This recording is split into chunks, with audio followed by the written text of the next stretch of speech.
Okay, this is RAGBRAI Packing 101. For normal packing of RAGBRAI, you're only allowed one bag and 50 pounds of gear in that bag or attached to that bag. But we're using an outfitter which allows us to do more than that.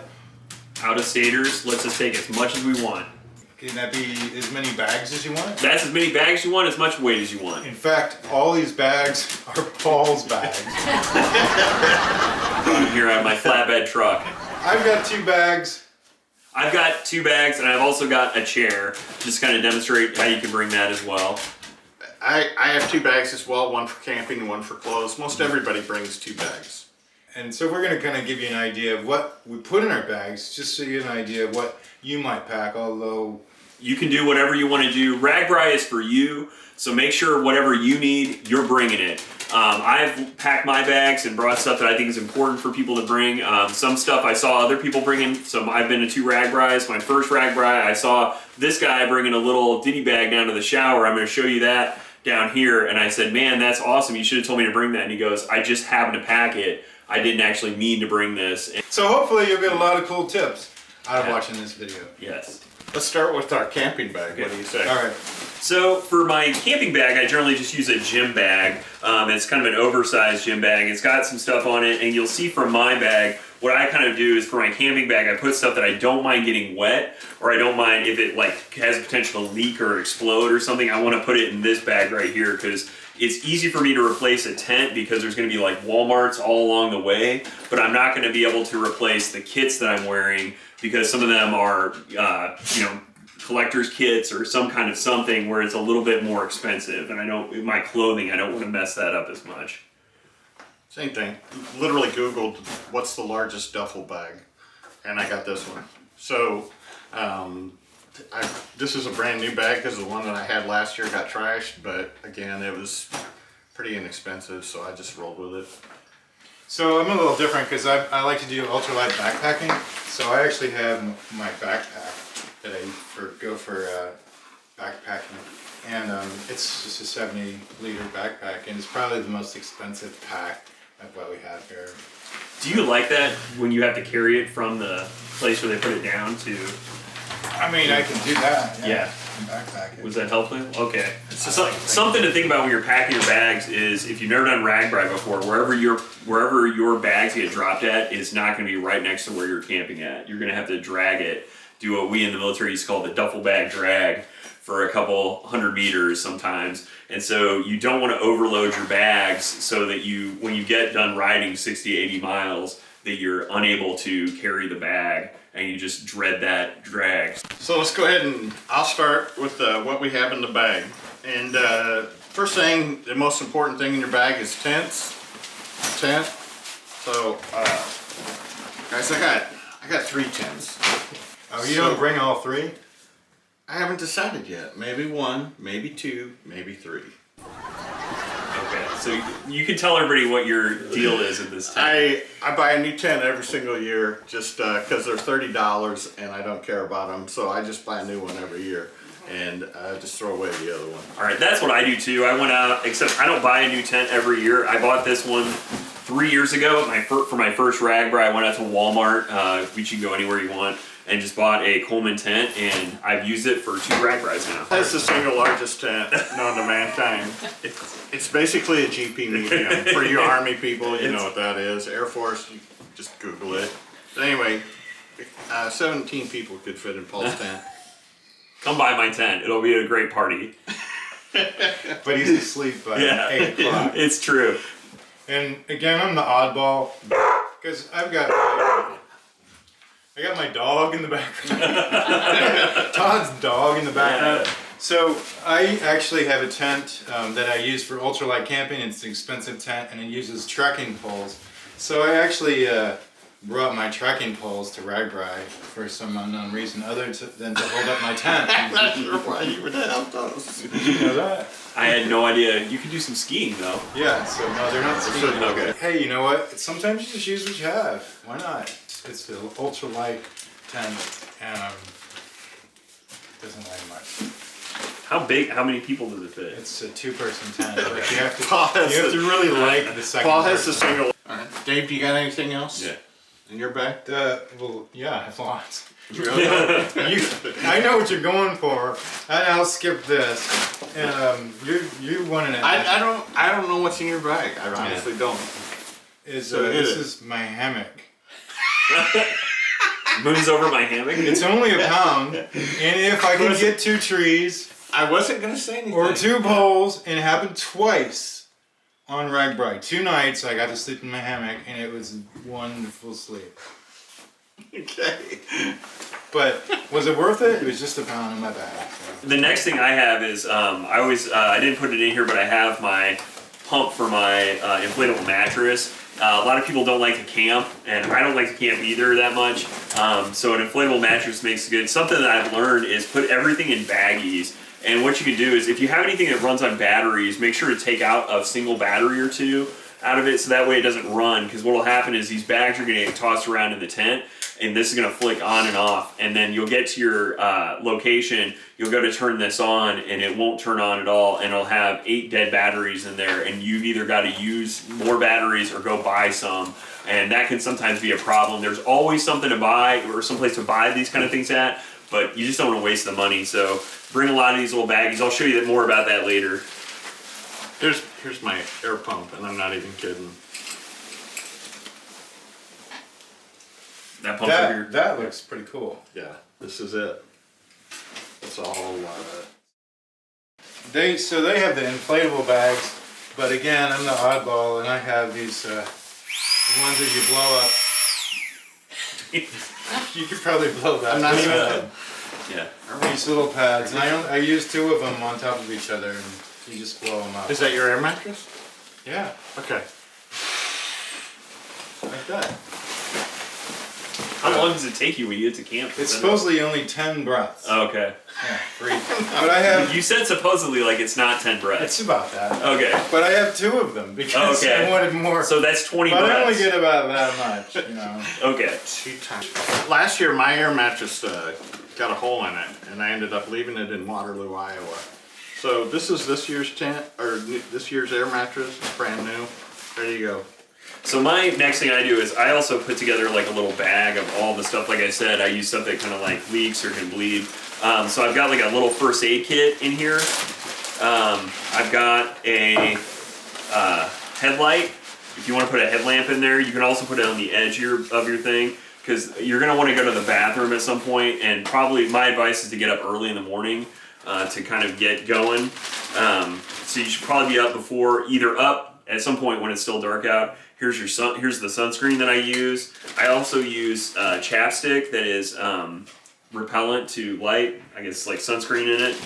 And I keep that all in this one little bag that goes in with my camping stuff. Next thing, whatever you want to sleep on, I've got a pillow and a blanket. It does get cold at night. Some nights. Yes. So speaking of that, I have a fan, and one of the things is the first time I did RAGBRAI, I had a battery fan.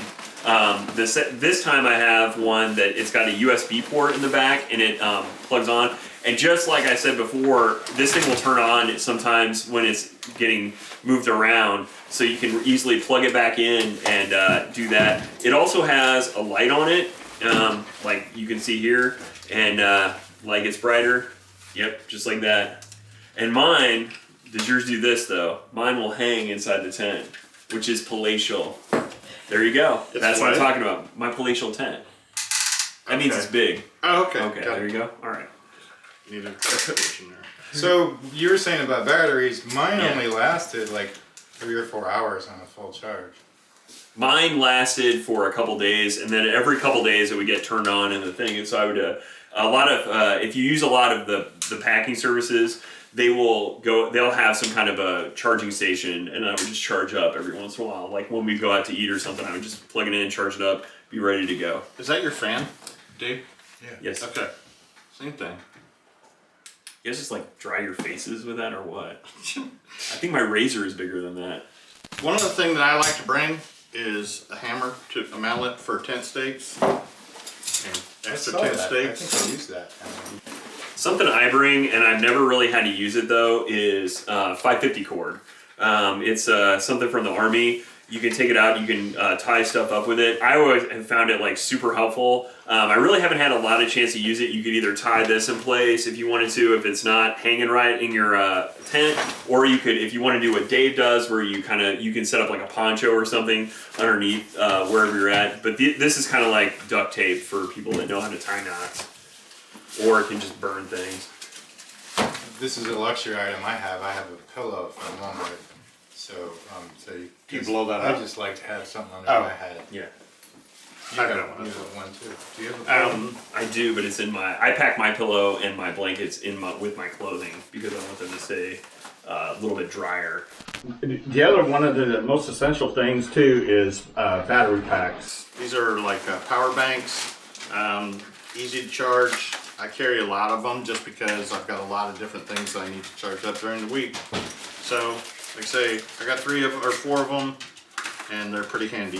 Something you can do too at night is if you get one of these big ones, you can plug your phone into it at night or whatever you're trying to recharge, and you can let it charge overnight. I also carry like a little one on me when I just put it in one of my packs, so that way if my phone goes dead or something. I know like you don't have a lot of time to talk on the phone or do anything like that, but everybody kind of wants to have their phone on them at all times. So I just kind of carry one on me. You mean on your bike? On my bike. Yeah. And so I put it in like a little bag and just kind of like what you've got, and then just stick it on my bike, and that way if something happens, I've never had to worry about it, but I never had to use it, but it's always come in, it always makes you feel a little bit safer when I do that. Yeah, same thing here. I mean, I've got the power banks.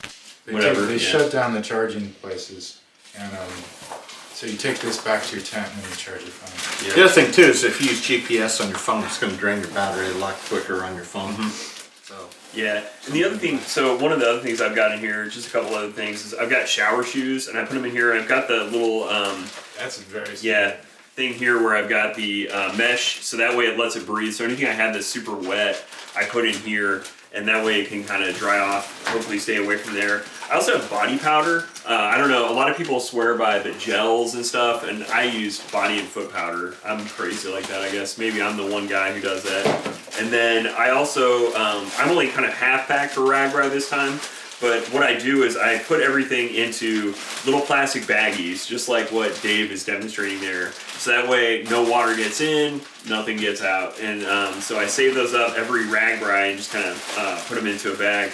The last thing I have in here is, I brought 2 of them, because they're got the little drawstring bags, and what you can do is take your little itty bitty ditty bags with all of your stuff to go to the shower, and you can put on your shower when you're done. You can, for the day, you can take off your kid or whatever you're riding with, put that up to dry, or get some other clothes on, or just wear your kid over, but load up all your stuff, because the shower trailer or the high school you're at or whatever, just like I said, you have to drag the bags away from that. The stuff for the shower is never right next to where you're at, and so you have to carry this stuff. And if you have to carry a towel and a little bag and your shower shoes and all that kind of stuff with you, it's kind of a pain. Whereas you can just load them up into this, and then just go ahead, draw this, put the drawstring over, and you can even ride your bicycle to where the shower trailers are.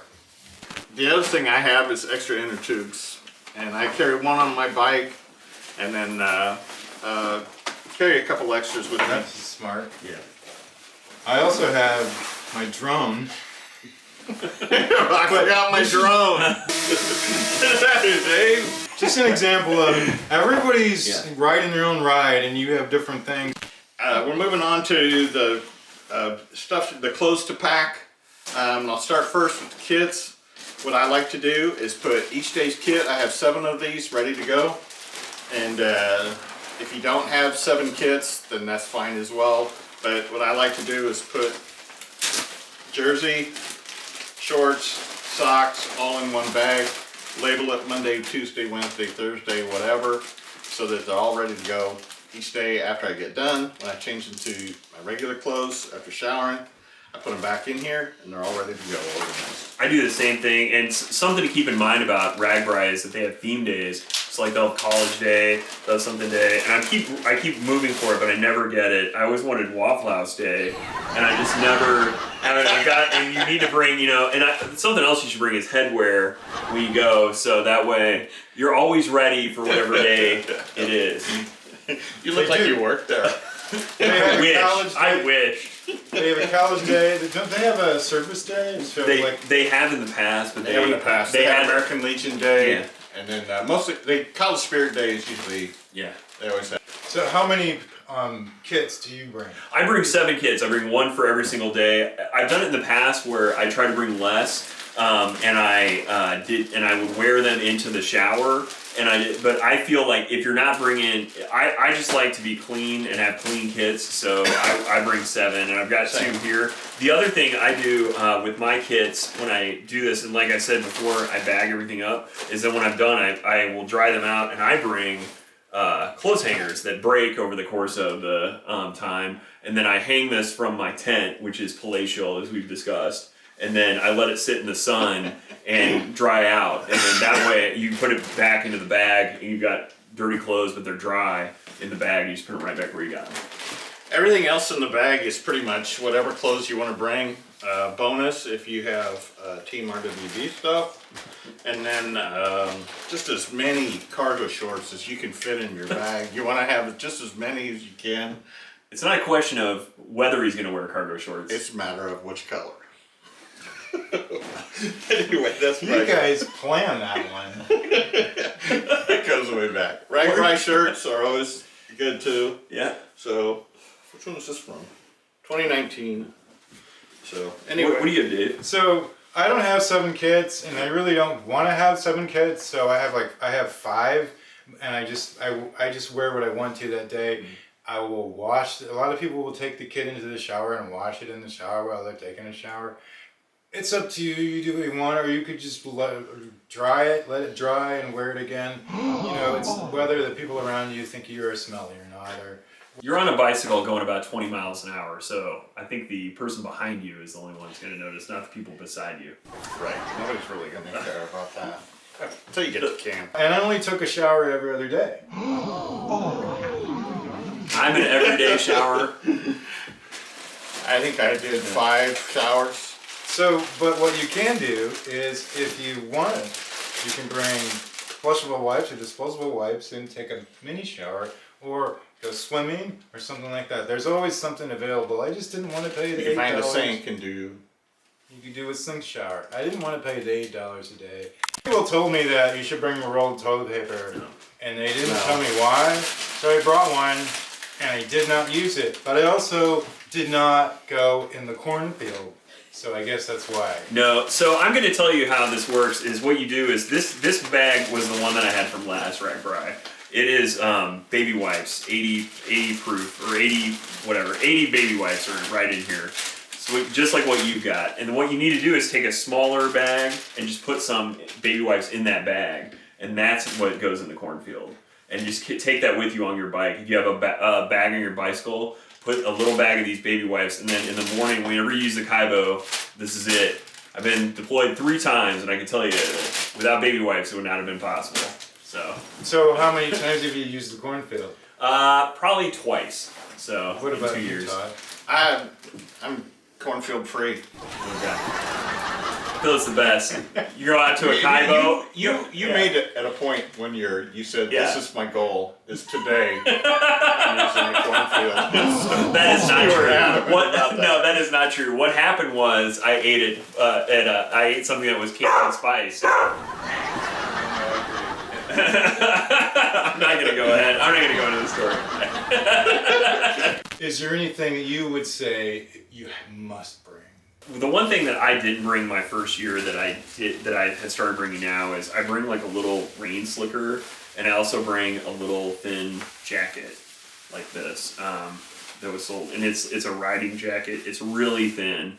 Both years I've done RAGBRAI. The one year it rained and it was cold, and then I remember the second to last day last year it was kind of overcast and chilly, and you could just throw this kind of on over. It's not that big. You can still throw it in like your pocket of your shirt, of your jersey if you want to, and it's just something that you can put on, and it just kind of breaks the wind a little bit when it's a little bit chilly, because one of the days of RAGBRAI, my 2 years it's gotten cold, and so this is not, it's not that big. It doesn't take a whole lot of space, but I can put it in there. That's the craziest thing in this the RAGBRAI I was at this last year.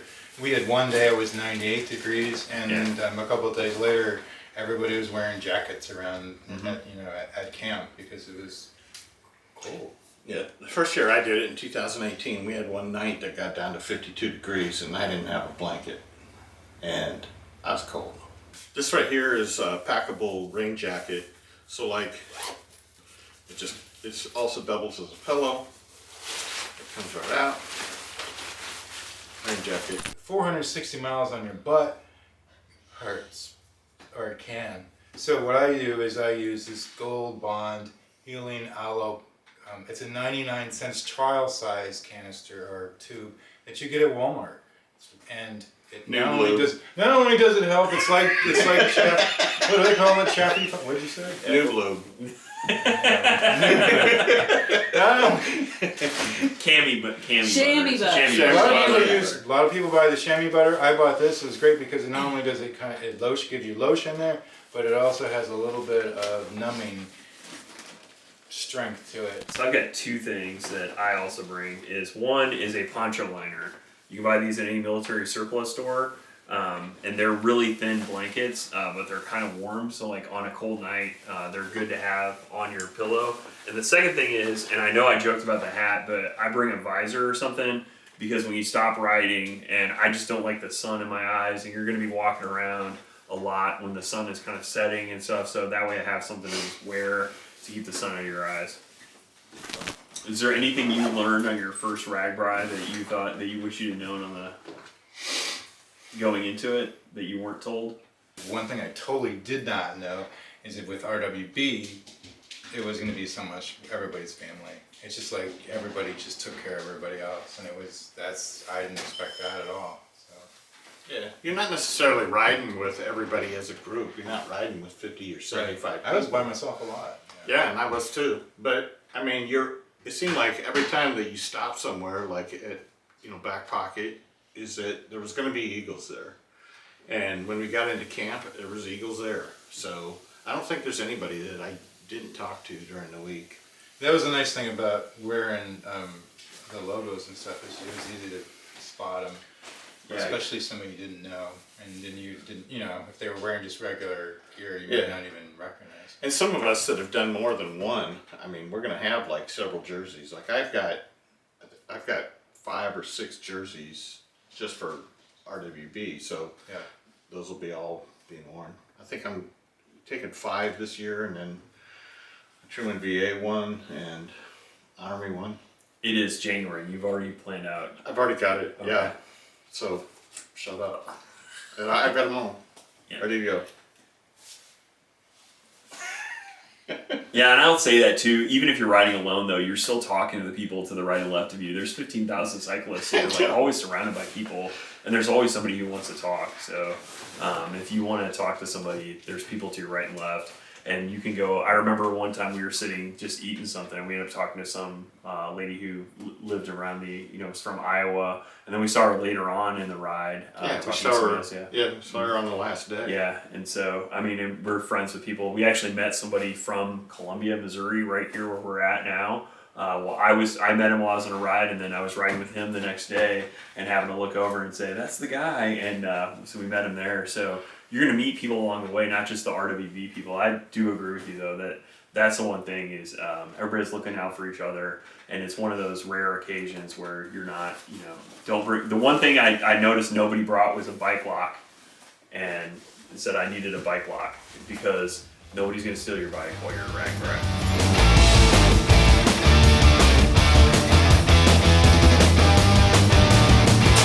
Doubles as a pillow. What's the most important thing at RAGBRAI? It's gotta be the pie.